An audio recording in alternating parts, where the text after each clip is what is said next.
नमस्कार, मैं ज्योति डोवाल। हम अभी पहुंचे हैं नगर पालिका।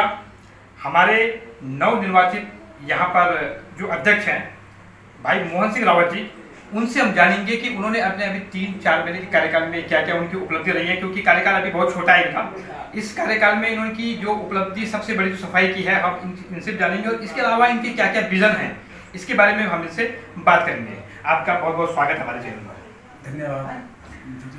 अध्यक्ष जी, मैं जानना चाहूँगा, अभी 3 या 4 महीने का कार्यकाल हो चुका है आपका। इन 3-4 महीने में क्या क्या अभी आपने काम किए हैं? अब जैसे सफाई के बारे में सुनने को मिल रहा है कि आप सफाई में काफ़ी अग्रसर हैं और सफाई में आपने जो है काफ़ी काम भी किए हैं। इसको लेकर आपका क्या कहना है? देखिए, जब मैं आया था तो शहर की सफाई व्यवस्था बड़ी कचड़ थी। शहर में नालियाँ बंद पड़ी हुई थी। तो मुझे लगा कि जो नगर पालिका का मुख्य काम है वो शहर में सफाई व्यवस्था है, पथ प्रकार व्यवस्था है, और मैंने इस पर फोकस किया। तो हमारे यहाँ बिजली में भी एक भी लाइट हमारे पास नहीं थी। तो सबसे पहले मैंने सफाई में काम शुरू किया, नालियाँ खुलवानी शुरू की। उसके बाद मैंने बिजली का सामान मंगाया और अब हमारे पास लाइटें हैं। धीरे धीरे हम आगे बढ़ रहे हैं, काम कर रहे हैं। सफाई व्यवस्था में एक कदम आगे बढ़ के हमने काम किया और मैं समझता हूँ कि ये हमारे लिए बहुत ज़रूरी है। हमने साप्ताहिक स्वच्छता अभियान चलाया, जिसमें नगर पालिका कर्मचारी प्रत्येक सप्ताह में एक दिन 4-5 घंटे जाके शहर में सफाई करते हैं। और इसमें हम जनमानस को भी जोड़ने की हमने बहुत कोशिश की और धीरे धीरे लोग जुड़ रहे हैं।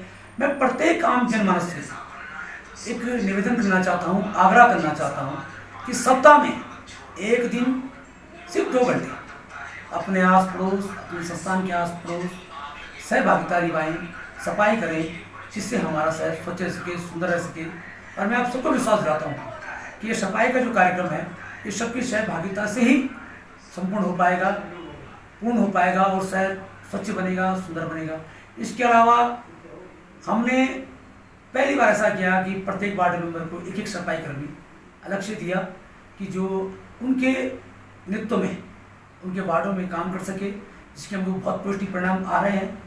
कुछ जगह ऐसी थी जैसे कोटी, बीपी वार्ड नंबर 1, 2, 3, जहाँ कभी पिछले 20 सालों में किसी ने सफाई कर्मी दिया नहीं, तो मैंने उनको भी एक सफाई कर्मी देने का काम किया। गौशाला के लिए भूमि आवंटन का काम किया। इसके साथ अपने जो नगर पालिका कार्यालय इसको इंटरकॉम से जोड़ने का काम किया। और अभी हमारे कुछ और लक्ष्य है और उन लक्ष्यों पे हम आगे बढ़ रहे हैं। हम बहुत सारा प्रयास कर रहे हैं, बहुत सारी योजनाओं पर काम कर रहे हैं और जल्दी आपको दिखाई देगा कि टिहरी नगर पालिका की जो योजनाएं हैं वो धरातल जब उतरेंगी तो आपको निश्चित और महसूस होगा कि टिहरी नगर पालिका में बहुत अच्छे काम हो रहे हैं और टिहरी नगर पालिका विकास को अग्रसर है। अध्यक्ष, देखा जाए तो यहाँ पर कुछ लोग हैं, आपका कहना भी सही है कि हमारे साथ युवा जुड़ रहा है और युवा जो है हमारे साथ मिलकर काम कर रहा है। मैंने कई जगहों पे देखे हैं, लोग सुबह घूमने जाते हैं 4 बजे के लगभग और अपने साथ जो है थैल लेके चलते हैं और कहीं पर भी फेंक देते हैं, जैसे विशाल विकास के आगे है ऊपर जहाँ वो मेन रोड है वहाँ पर फेंक देते हैं। तो इसमें आप क्या कदम उठाने जा रहे हैं सख्त सख्त कदम? देखिए, हमने पहले स्पष्ट किया है कि जिस दिन हमें किसी व्यक्ति का पता चल गया, कोई हमारी पकड़ में आ गया कि ये कूड़ा बाहर फेंक रहा है, हमने कूड़े की गाड़ियाँ लगाई हैं, कूड़ा गाड़ी में डालना अनिवार्य है। ये आप इस तरह से मान लीजिए नगर पालिका कानून है। और कोई व्यक्ति जिस दिन हमारी पकड़ में आ गया कूड़ा बाहर फेंकते हैं तो हम उस पर निश्चित तौर पर कार्रवाई करेंगे, उस पर बड़ा तगड़ा चालान लगाएंगे। उसके खिलाफ कूड़ा निवारण कानून की जो दंड है वो दंड तय करेंगे। इसलिए मेरा हर आम जनमानस से निवेदन है, हाथ जोड़ के, कि इस शहर को स्वच्छ बनाने में, सुंदर बनाने में उनकी सबसे बड़ी इनकी भूमिका है। और कूड़ा किसी भी हाथ में इधर उधर ना फेंके।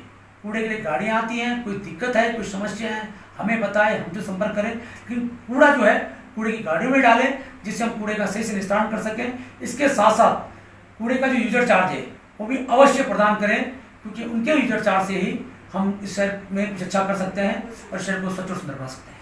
अध्यक्ष जी, बात करें शौचालय की, तो यहाँ पर शौचालय, कुछ शौचालय ऐसे हैं जो किसी मतलब के नहीं है, उनका बंद होना आवश्यक है, क्योंकि अगर वो बंद होंगे तो गंदगी फैलेगी और नगर पालिका को इसमें दिक्कत आएंगी। इसमें आपका क्या कहना है?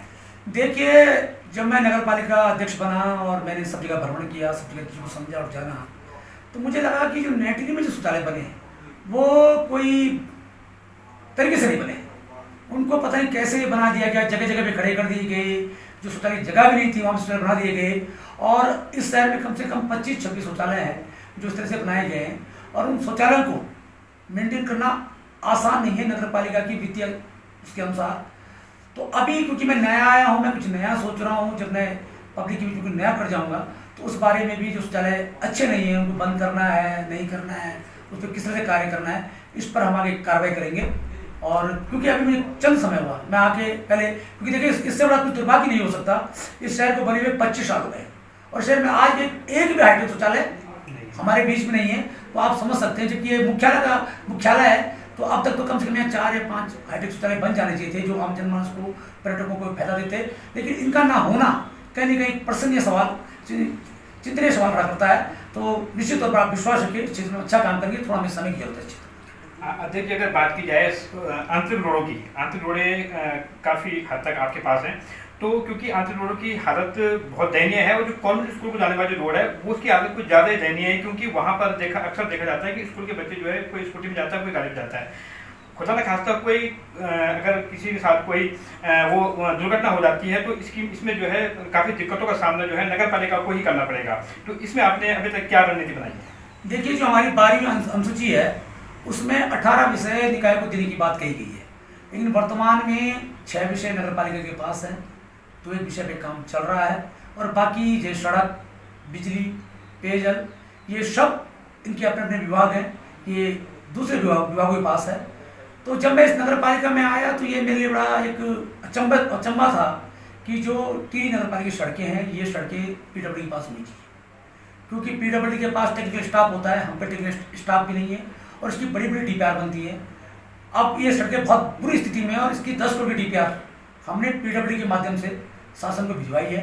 इस पर हम पत्राचार भी कर रहे हैं, जनप्रतिनिधि से भी पत्राचार कर रहे हैं, शासन से भी पत्राचार कर रहे हैं। और आप विश्वास रखिए, थोड़ा क्योंकि एक बड़ा वित्तीय मामला है और नगर पालिका की आर्थिक स्थिति इतनी अर्निंग या आप कह सकते हैं कि सोर्सेज इतने मजबूत नहीं कि हम 10 करोड़ की डीपीआर पे काम कर सकें। लेकिन निश्चित रखिए आप, कुछ ना कुछ हम इसमें जनता के बीच में आने वाले समय में अच्छा काम करेंगे, सड़कों को ठीक बनाएंगे। इसके लिए मैं बहुत सारे माध्यम में प्रयास कर रहा हूँ, ये शासन से भी प्रयास कर रहा हूँ, टीडी से भी प्रयास कर रहा हूँ, अपने स्तर से भी देख रहा हूँ। तो इन सड़कों को जल्दी हम दुरुस्त करने का काम करेंगे और इनको सही करने का काम करेंगे। ये थे हमारे साथ नगर पालिका के अध्यक्ष भाई मोहन सिंह रावत जी। आगे भी हम ऐसे ही जो हस्तियाँ हैं, जो अध्यक्ष होंगे नगर पालिका या विधायक वगैरह, इनसे आपको रूबरू करवाते रहेंगे, इनकी क्या विजन है इनसे आपको रूबरू करवाते रहेंगे। धन्यवाद।